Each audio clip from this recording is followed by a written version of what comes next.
Pessoal, boa tarde. Olha, vamos trabalhar essa semana as semanas 1 e semana 2 do PET 6. O tema da semana 1 é a queda do Império Romano e o nascimento da Idade Média. Nós ficamos durante todo o PET 5 estudando a história de Roma. Na verdade, no final da semana 4 já dava indícios, de que estava tendo algo errado com o Império Romano. Não sei se vocês lembram, mas tem um texto lá em uma parte que dizia que o Império Romano ele não estava mais expandindo. Na verdade, a partir do século III, Roma chegou no seu auge. Não tinha mais expansão. O escravismo diminuiu bastante porque Roma não conquistava mais terras. Estava também difícil manter, um exército muito numeroso para proteger e para guardar todo aquele território.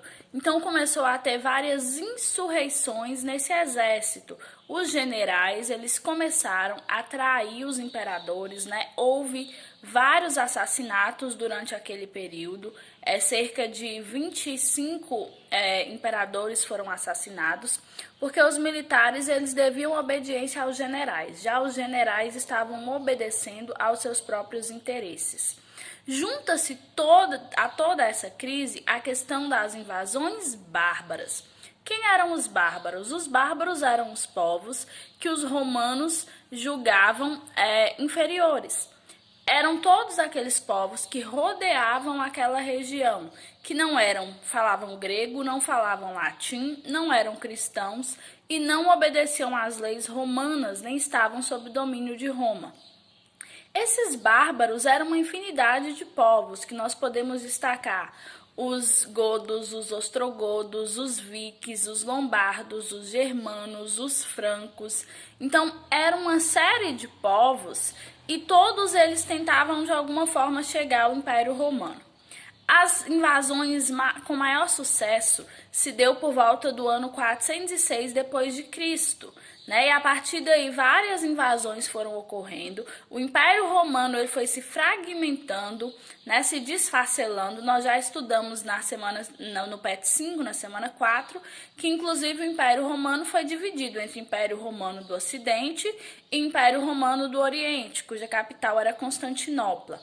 Então, a partir dessas invasões, o império ia se fragmentando. Roma não tinha mais condições de ser a capital desse grande império. A invasão final, que vai colocar realmente fim a esse Império Romano, se dá no ano 476 d.C., que é o ano da queda final do Império Romano do Ocidente. A partir daí, forma-se uma nova sociedade, uma sociedade que vai misturar hábitos cristãos dos romanos com hábitos pagãos dos invasores, dos bárbaros. Essa sociedade que mistura elementos antigos do antigo Império Romano com elementos dos bárbaros, formando um elemento novo, é chamado pelos historiadores de Idade Média e vai de 476 d.C. a 1453 d.C., São cerca de 10 séculos aí de Idade Média, do século V ao século XV, são cerca de 1000 anos. É chamado de Idade Média porque não é um período antigo, mas também não é um período novo. É um período diferencial entre o mundo antigo e o mundo novo. Essa Idade Média é marcada pelo processo de ruralização da sociedade, porque, com medo das invasões bárbaras, os romanos começam a fugir para as regiões do campo. Começam a se abrigar nos bosques, se abrigar nas grandes fazendas. A partir daí vai se formar a principal característica da Idade Média, principalmente da Alta Idade Média, que é o feudalismo, onde a população romana vai se abrigar em grandes fazendas, grandes propriedades que aos poucos vão se tornar autossuficientes. Essas propriedades são chamadas de feudos. Então, nesse período aí, dos primeiros 5 séculos da Idade Média, que nós chamamos de Alta Idade Média, é o período em que as cidades vão ficar praticamente desertas. Há um processo de ruralização e de fuga da cidade para o campo. O outro período da Idade Média, que é quando as invasões bárbaras vão cessar, é chamado de Baixa Idade Média. Aí já é o declínio do feudalismo, a volta do comércio, o renascimento comercial e a volta das pessoas para as cidades. Outro tema, né? O tema da semana 2 do PET 6 é os reinos germânicos.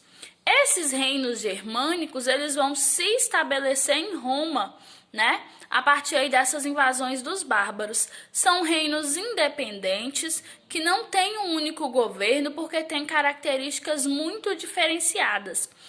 Desses povos todos, nós podemos destacar, por exemplo, os francos, né? Os francos, por exemplo, com o seu rei Carlos Magno. Os francos vão se converter ao cristianismo e vão fazer aliança aí com a igreja, formando o Sacro Império Romano Germânico. Mas além dos francos, são vários outros reinos, como eu disse, os lombardos, os visigodos, os ostrogodos, os vikings. Esses povos, eles viviam essencialmente da agricultura, eles viviam do plantio de cevada, de centeio, né? Esses povos, eles trabalhavam coletivamente nesses campos. E esses povos também tinham como figura central aí o chefe de família, que era o patriarca. E aí esse poder patriarcal era hereditário, era passado de pai para filho, geralmente para o filho mais velho. Então, durante os séculos 5 e 6, esses povos germânicos eles vão se estabelecer nessas regiões aí que antes pertenciam ao Império Romano. Vamos lá, as atividades então? Estou aguardando, mão na massa.